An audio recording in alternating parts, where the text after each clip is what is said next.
noite. Hoje vamos estar em conversa com o secretário das Comunidades, o Dr. José Cesário, uma cara bastante conhecida da nossa comunidade, até porque não é a primeira vez que visita a diáspora, nem é a primeira vez que assume esta pasta de secretário das Comunidades. Está de visita aos estados de Rhode Island e Massachusetts e vamos aproveitar a sua estadia para falar com ele. Dr. José Cesário, seja bem-vindo ao Portuguese Channel. Sei que assume esta pasta de secretário das Comunidades há, pelo menos, esta é a sua terceira vez. E a minha primeira pergunta para si é qual é a diferença da diáspora atual comparativamente com aquela que já assumiu no passado? Antes de mais, boa noite. Muito obrigado pelo convite que me fez para aqui estar. Nós hoje temos uma imigração substancialmente diferente da que tínhamos há umas décadas atrás. São pessoas tão jovens como na altura, é bom dizer, a este nível não houve mudança, mas em termos de formação académica, efetivamente, há diferenças significativas. São pessoas que, de um modo geral, têm ou curso superior ou, no mínimo, o ensino secundário. É evidente que o seu destino também não é o mesmo. Não é? Os destinos da imigração portuguesa alteraram-se radicalmente. Hoje vão maioritariamente para os países do norte da Europa, o caso da Noruega, da Dinamarca, da Suécia, da Holanda, dos Países Baixos. Até há uma década atrás era a Suíça, era o Reino Unido, e antes disso, até à década de 80, tivemos destinos como os Estados Unidos, como o Canadá, como a Venezuela, como a África do Sul, como o Brasil. Durante décadas e décadas, o Brasil foi o grande destino dos portugueses, praticamente a partir de logo de finais do século XIX. Os problemas também vão variando e também varia muito o modo como a administração pública lida com eles. E por isso há diferenças quer no tipo de pessoas que temos no estrangeiro. É bom que as pessoas percebam e que saibam que temos cerca de 2,5 milhões de nascidos em Portugal que vivem fora de Portugal. É uma percentagem muito elevada, são 25% da população, mais ou menos, e temos uma quantidade enorme, também aí há diferenças, de lusodescendentes, cada vez com maior ligação a Portugal, felizmente, tem a ver com a imagem do país, mas a procura da nacionalidade portuguesa nunca foi tão alta, que é a prova dessa ligação. Para aqueles que nos estão a ver neste preciso momento e que não desconhecem as responsabilidades de um secretário de Estado, quais são as suas responsabilidades e se agora é mais fácil de as fazer cumprir ou de as executar? Bom, primeiro, quais são as responsabilidades? São muito transversais a todas as áreas. Os portugueses, verdadeiramente, que estão fora, têm problemas a todos os níveis. Ou porque às vezes têm família lá, e a relação com a origem é uma relação que às vezes implica problemas na relação com a administração pública portuguesa, com as câmaras municipais, com as repartições de finanças, com a banca, com a segurança social.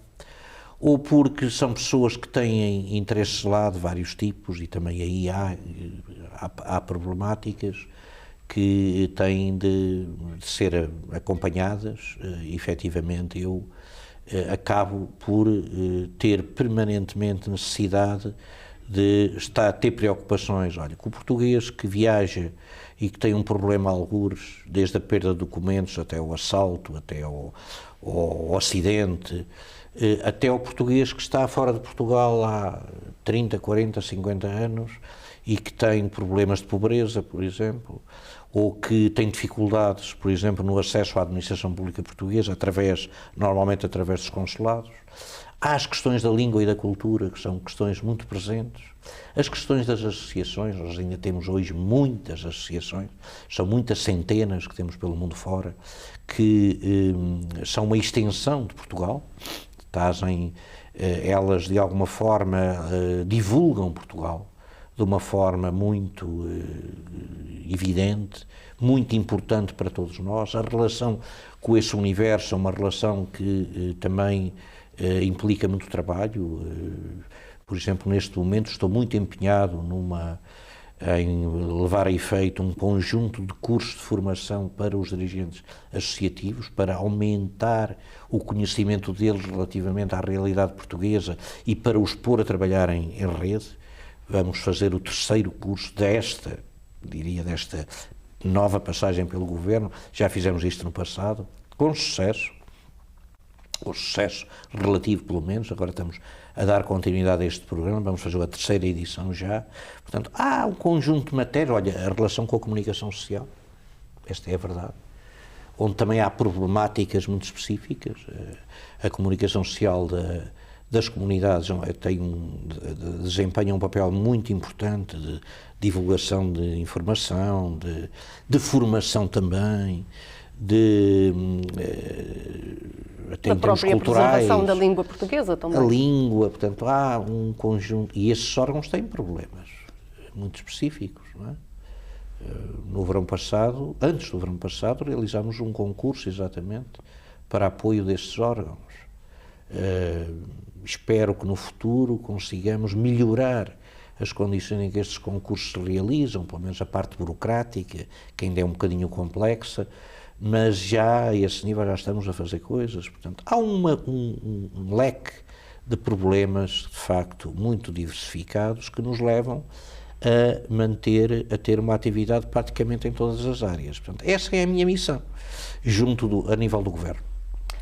Como é que o governo português vê a diáspora portuguesa radicada aqui nos Estados Unidos? Será que vê em pé de igualdade comparativamente com as comunidades portuguesas que estarão localizadas nos países da Europa? Vamos lá ver. O modo como olhamos para ela é exatamente igual como olhamos para todas. Agora, os problemas são diferentes. É óbvio, não é? E também é óbvio que as condições são diferentes. Os Estados Unidos é um país com a dimensão que tem, com o nível de exigências que tem, com as especificidades que tem, as realidades dos diversos Estados, não é? Às vezes são diferentes.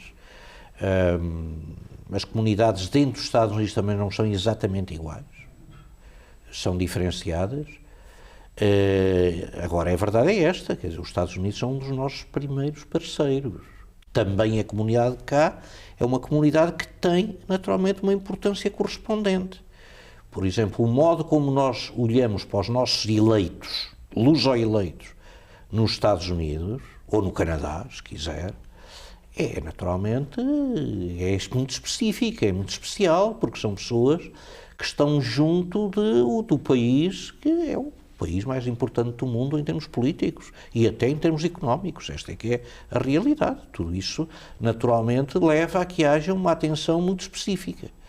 Agora, é evidente que depois há as características, as especificidades, portanto, que distinguem claramente, de facto, a Europa, dentro da qual as pessoas se movem com total liberdade, em que o número de limitações são muito menores, em que o reconhecimento de cursos académicos é muito mais fácil, fruto exatamente do desenvolvimento do projeto europeu. Há uma diferença entre quem está dentro desse espaço e, obviamente, quem está fora. Por mais importantes que sejam os países, há sempre diferenças. Até no tipo de exigências burocráticas, às vezes, até porque a esse nível nós funcionamos numa lógica sempre de reciprocidade. Preciso não esquecer, às vezes, a administração pública é muito exigente, pois também a administração americana é muito exigente, é preciso entender isto. Quando nos visita, quais são as maiores necessidades ou fragilidades que encontra na nossa comunidade? Ainda agora acabei de ter uma reunião com cerca de 50 pessoas da comunidade de Rhode Island. Como tenho procurado ter sempre nos locais onde me desloco, para mim o meu primeiro objetivo é garantir proximidade com as pessoas, poder falar diretamente com o máximo possível de portugueses, particularmente, evidentemente, com as lideranças, com os líderes das associações, conselheiros disto, daquilo outro. Portanto, ainda agora estive com um grupo significativo e lá vieram os problemas habituais. As questões da relação com a administração portuguesa, consulado ou através dos consulados, as questões da nacionalidade, as questões fiscais, as questões, às vezes, das exigências da banca, também são problemas que vêm muito ao de cima. Há comunidades em que temos muitos problemas de natureza social, aqui não tanto, há que o reconhecer, não é? Mas há comunidades em que esses problemas têm um significado muito grande. As questões das associações, como é que nós podemos apoiar, incentivar a atividade, como é que nós podemos ajudar, por exemplo, a que as associações tragam gente mais nova, mobilizem gente mais nova para o seu seio. E, portanto, eu diria que as questões, muitas vezes, da língua, da cultura, evidentemente, tudo isso são matérias que estão muito presentes aqui, nesta área, na certeza de que, se for a Nova Iorque ou a Newark, Nova Jersey, a comunidade é maioritariamente constituída, ou Flórida, constituída maioritariamente por continentais, tem determinado tipo de relação com as respectivas autarquias.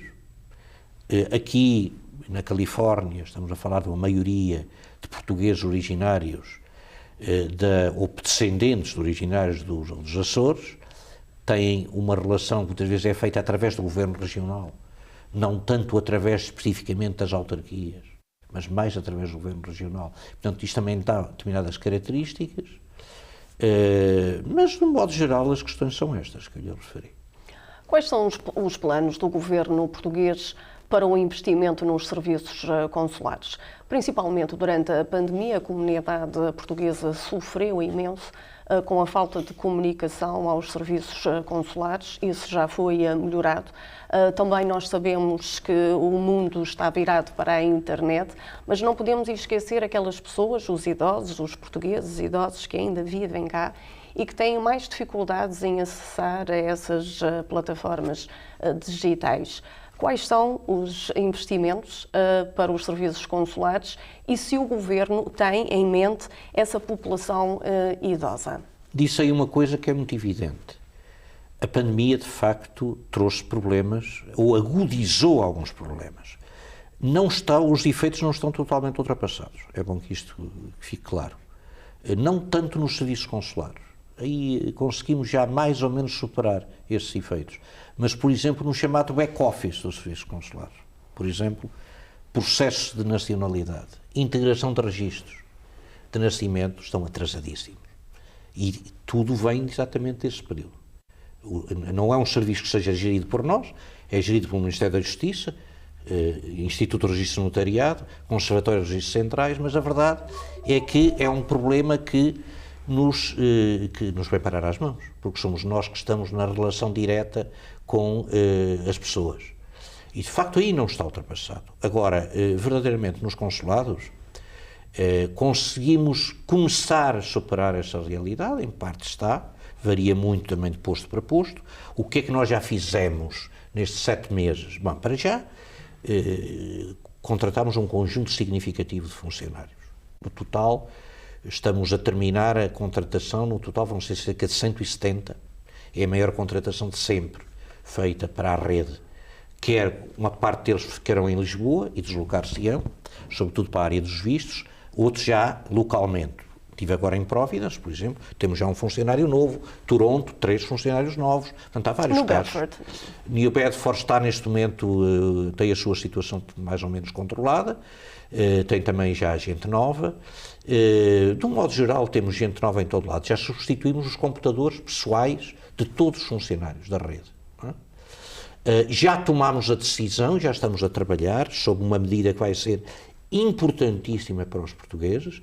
A partir de 2026 vai haver um novo passaporte, já mais seguro, menos permeável a falsificações, que já começamos a ter, e sobretudo vai ter um prazo de validade de 10 anos. Isso já está claramente assumido, está em curso. Demos uma orientação aos postos no sentido de não limitarem o atendimento pelas marcações através do chamado agendamento online. Sabemos que muita gente tem dificuldade E, portanto, cada posto, de acordo com o número de funcionários, deve fazer essa gestão, atendendo sem marcação ou com marcação, pela forma a considerar adequada. Bom, quando fala de marcação, a marcação será só através mesmo através de e-mail, ou a pessoa poderá telefonar e fazer a marcação? A marcação pode ser feita por várias vias. Não é? Pode ser feita através do agendamento, da plataforma de agendamento online, que está disponibilizada para a generalidade dos postos. Pode ser feita por... e depois a gestão é que varia, posto para posto. Há postos que aceitam a marcação por agendamento, por e-mail. Há outras que atendem pela chegada das pessoas. E temos casos que fazem o agendamento pelo telefone, onde têm funcionários em número suficiente para poderem atender o telefone, ou onde há um centro de atendimento consular. Temos vários casos, temos vários centros de atendimento, aqui nos Estados Unidos ainda não, mas progressivamente, espero que a prazo... Mas eu vou aproveitar a sua presença aqui e falando em nome das pessoas que contatem diretamente o Portuguese Channel a reclamar que chamei para o consulado e não atenderam. Sim, claro. Portanto, eu acho que faço o pedido em nome deles para que haja essa opção de poderem pelo menos telefonar e fazer a sua respectiva marcação, porque têm muitas dificuldades. Sem sombra de dúvida, deve ser assim. Agora, eu peço às pessoas que compreendam uma coisa. Nós estamos há 7 meses em funções. Não é? Estes problemas estavam acumulados. Estamos, no caso do espaço da União Europeia, nós contamos com os fundos estruturais da União Europeia, nomeadamente com o chamado Plano de Resolução e Resiliência, para pagar uma parte destas mudanças. Houve alterações que foram introduzidas no sistema que não resultaram. O consulado virtual não resultou. O agendamento online, na maior parte dos casos, não resulta, pela falta de acessibilidade. Temos um novo sistema informático de gestão consular que não melhorou os serviços. Os espaços de cidadão ainda estão muito limitados a alguns países e têm um leque de serviços, disponibilizam um leque de serviços muito limitado. Nós estamos a trabalhar isto, tentar alargar, aumentar, melhorar este tipo de serviços. Mas é progressivo. E, sobretudo, há uma coisa. Para fazer a maior parte destas coisas é preciso mais meios, mais recursos. Humanos, técnicos e financeiros.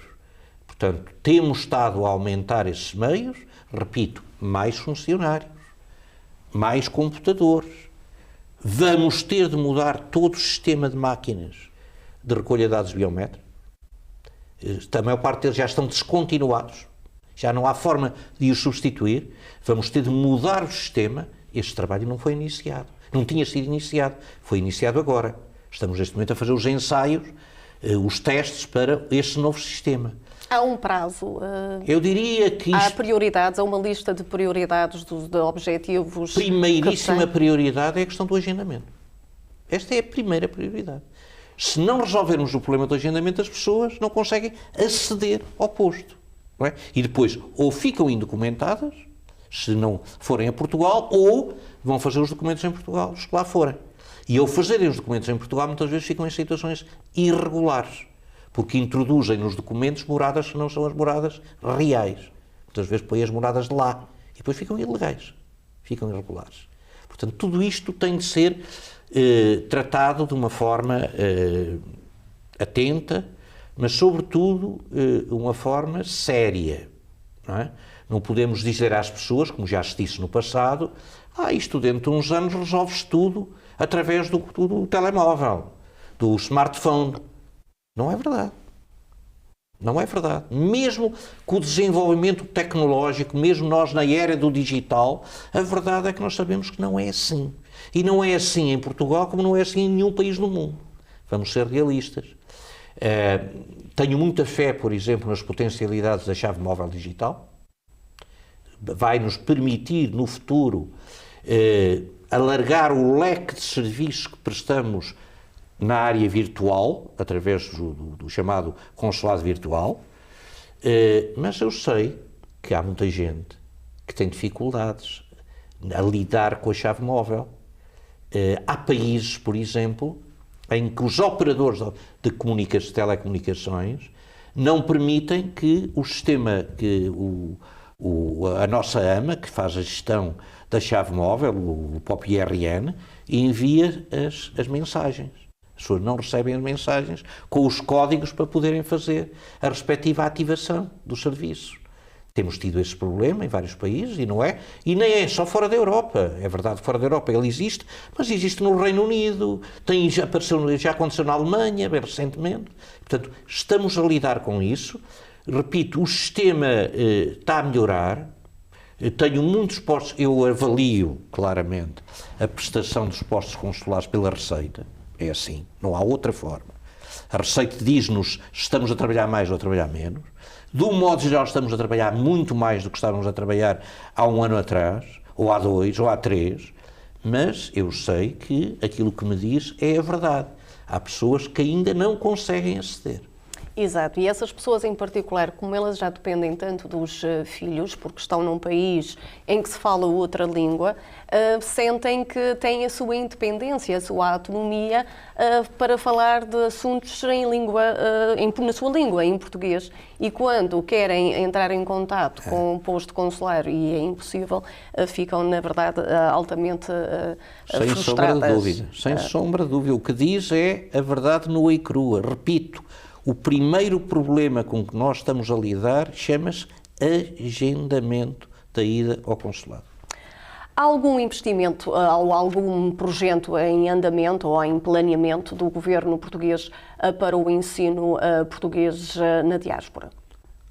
Temos em curso variadíssimas experiências, regimes, modelos.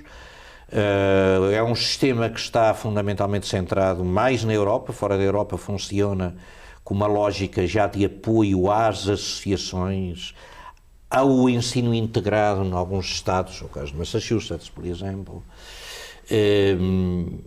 Nós há 12 anos atrás, 13 anos, aumentámos muito o apoio a esta realidade fora da Europa, criámos novas coordenações de ensino na altura, o caso da Venezuela e da Austrália, são casos muito evidentes, mas pronto, recomeçámos o programa de distribuição dos manuais escolares às escolas, a este tipo de escolas, que temos fora da Europa, repito, que são de iniciativa local, aumentámos os mecanismos de apoio a essas escolas, nomeadamente através de um programa que lancei na altura, chamado Programa de Incentivo à Leitura, que implicou a distribuição de muitas mini-bibliotecas de autores lusófonos pelo mundo fora. As nossas coordenações aumentaram até a própria formação para os professores.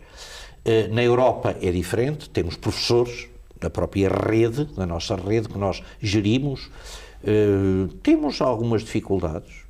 Devo dizer-lhe que não aumentou o número de alunos nos últimos 10 anos. Hoje já temos... Está a falar no geral? Geral. Ou não aqui especificamente? Geral. Aqui há mais. Okay. Aqui há mais alunos. Mas, por exemplo, na Europa temos muito menos.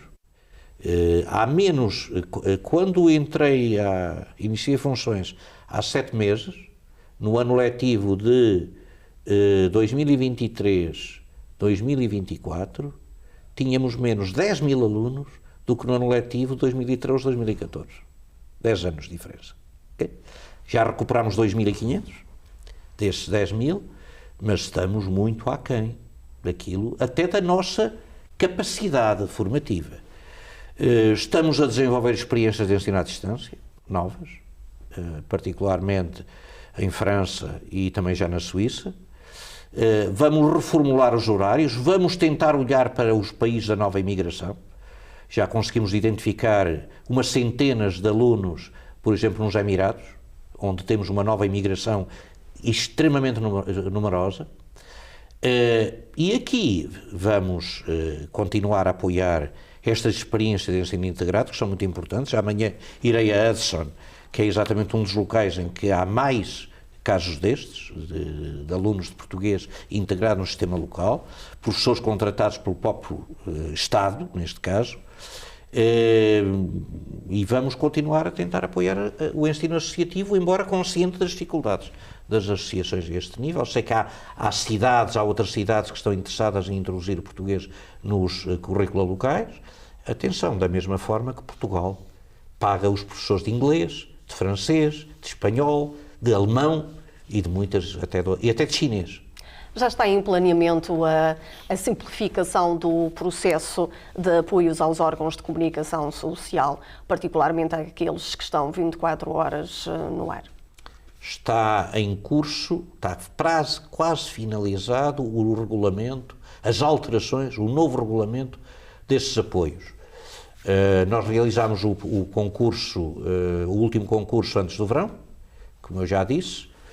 Tivemos oportunidade de dirigir aos órgãos da comunicação social no estrangeiro alguns apoios que para nós são significativos, foram mais de 130 mil euros, que foram para 13 candidaturas, e naturalmente espero que no futuro continuemos a ter. Relativamente às associações é exatamente igual.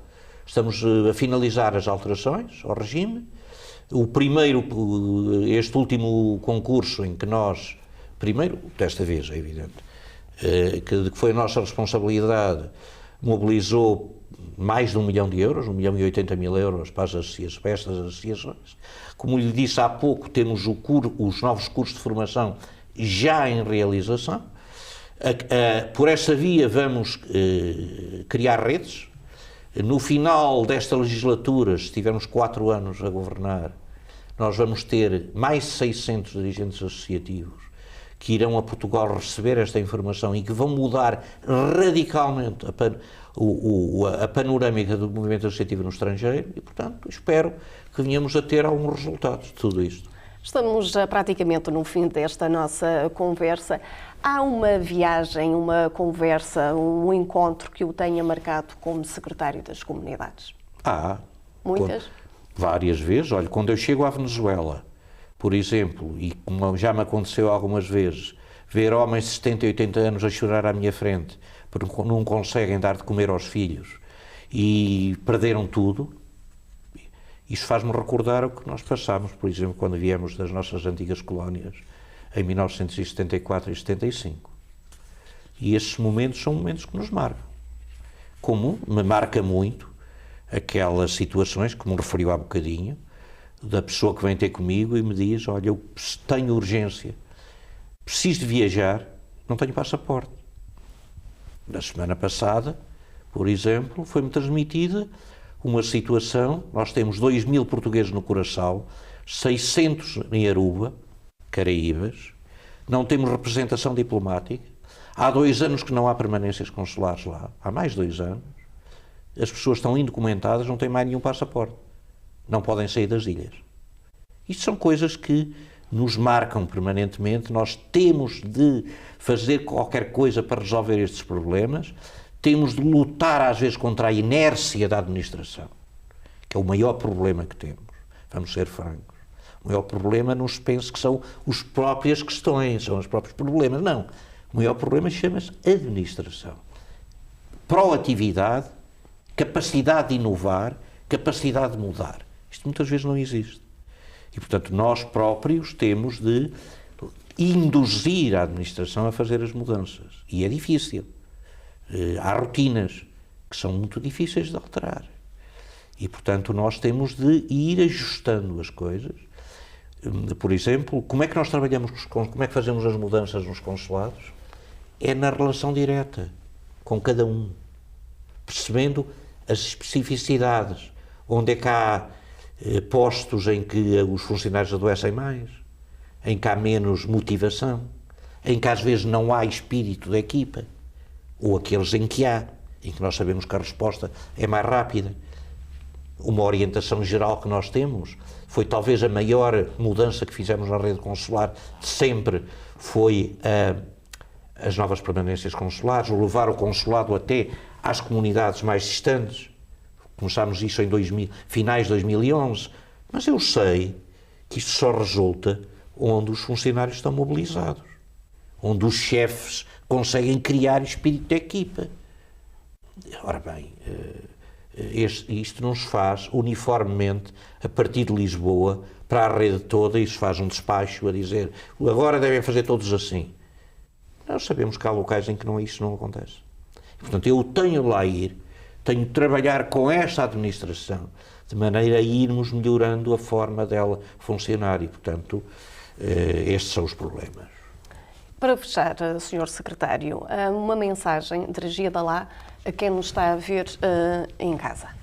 Acreditem em Portugal. Portugal é um país extraordinário, é um país em que se vive maravilhosamente. Temos cada vez mais pessoas a procurarem o país, portugueses, descendentes de portugueses, estrangeiros. Significa que Portugal lhes oferece coisas melhores, coisas diferentes do que tínhamos no passado. Agora, conscientes de uma coisa, é que temos ainda as nossas dificuldades. O país não é um mar de rosas, não é o paraíso na terra. É um país diferente, um país melhor, um país em que vale a pena acreditar, onde vale a pena viver, temos uma qualidade de vida excepcional, com coisas moderníssimas, mas com dificuldades.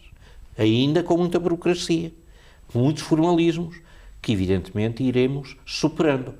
Acredito sinceramente que se mantivermos o ritmo que temos, se conseguirmos dar os incentivos à economia que estamos a tentar dar, baixando impostos, criando condições para os jovens ficarem lá, nomeadamente dando-lhes mais condições para comprarem casa, para conseguirem ter uma situação familiar diferente, poderem constituir família, nós vamos ter o país muito melhor dentro de alguns anos do que temos hoje.